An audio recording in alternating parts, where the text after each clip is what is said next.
Ticket नहीं दिए।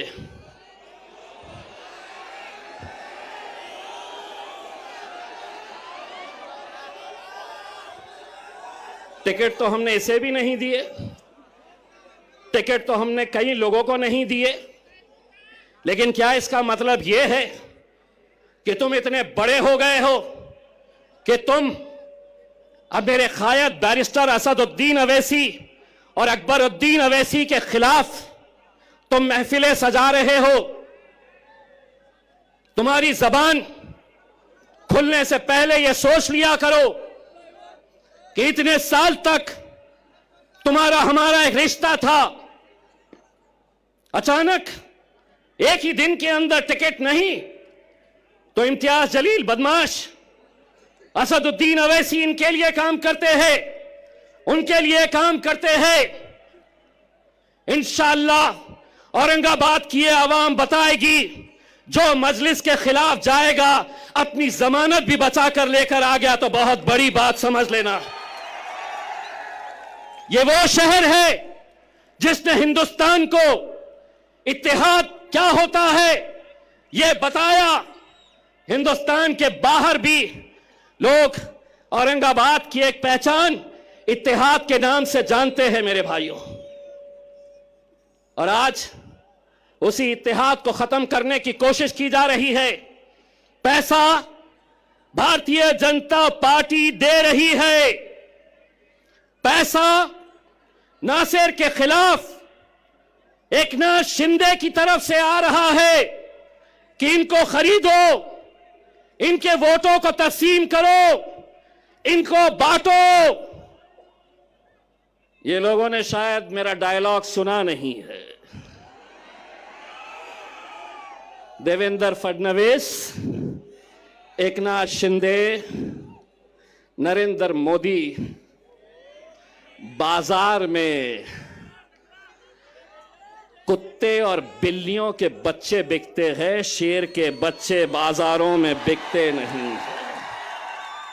ये बाजारों में खरीदे नहीं जा सकते हैं। उसमें आज मीडिया वाले ने आकर कहा, आपको पता है औरंगाबाद की ये सीट भारतीय जनता पार्टी के लिए बहुत मायने रखती है और आपको हराने के लिए बड़े बड़े नेता आने वाले हैं।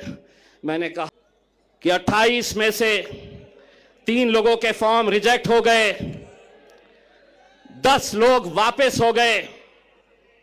लेकिन कौन है ये वो 10 लोग? मैं नाम के साथ बताता हूं। समद बागवान इलेक्शन में क्यों खड़ा है? बोले मार्केट यार्ड में मैं फोन करता हूं तो कचरे की गाड़ी आती है, इसलिए मुझे एमएलए बनना है।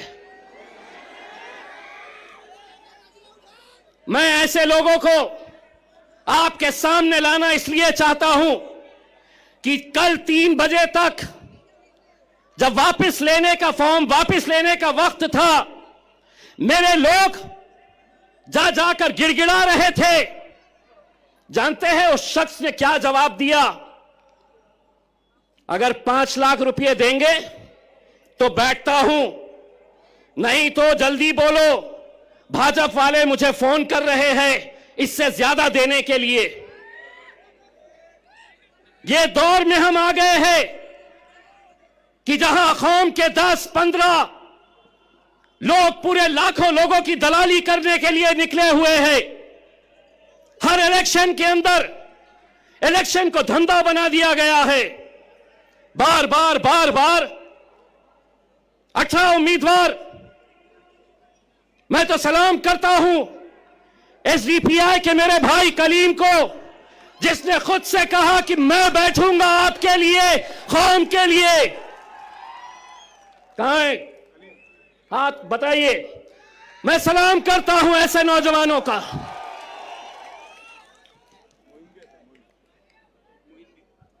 मोइन साहब भी है वेलफेयर पार्टी के, जो खुद से बैठ गए। इम्तियाज जलील, जो खराब हो रहा है, मैं तो पत्थर हो गया हूं। जहां पर भी आईना फूटता है इल्जाम मेरे को आ जाता है। इम्तियाज जलील वहां इतने सीट क्यों खड़े करा, यहां इतने कम क्यों खड़े करा? 288 सीटें हैं महाराष्ट्र के अंदर। असद साहब ने ऐलान किया, हुक्म दिया कि सिर्फ हम 16 सीटों के ऊपर इलेक्शन लड़ेंगे। यहां पर भी मैं सलाम करता हूं ऐसे नौजवानों का जो अपने कायद के फैसले के ऊपर लब्बैक कहते हैं, और ऐसा ही सलाम मैं करता हूं मेरे छोटे भाई समीर साजिद का, जिसने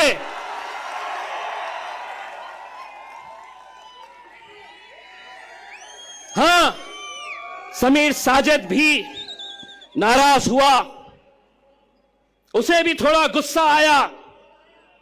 जानते हैं, जिस दिन असद साहब का फैसला आया उसके दूसरे ही दिन शहर के जितने भी मजलिसी मुखालिफीन हैं उन्होंने समीर को फोन किया और कहा कि अब तू हमारे साथ आ जा, हम दिखाएंगे मजलिस को, हम बताएंगे असद साहब को, अकबर साहब को और इम्तियाज जलील को। लेकिन ये नौजवान लड़के ने कहा कि मैं पहले भी मजलिस में था, आज भी मजलिस में हूं और कल भी मजलिस में रहूंगा। समीर भाई, तुम्हारी कुर्बानी मजलिस भूलेगी नहीं। इलेक्शन जिस दिन खत्म होगा, इंशाअल्लाह दूसरे ही दिन तुम्हें महाराष्ट्र की एक बड़ी जिम्मेदारी दी जाएगी इंशाअल्लाह। मेरे भाइयों, कुछ उम्मीदवार आप देख रहे होंगे,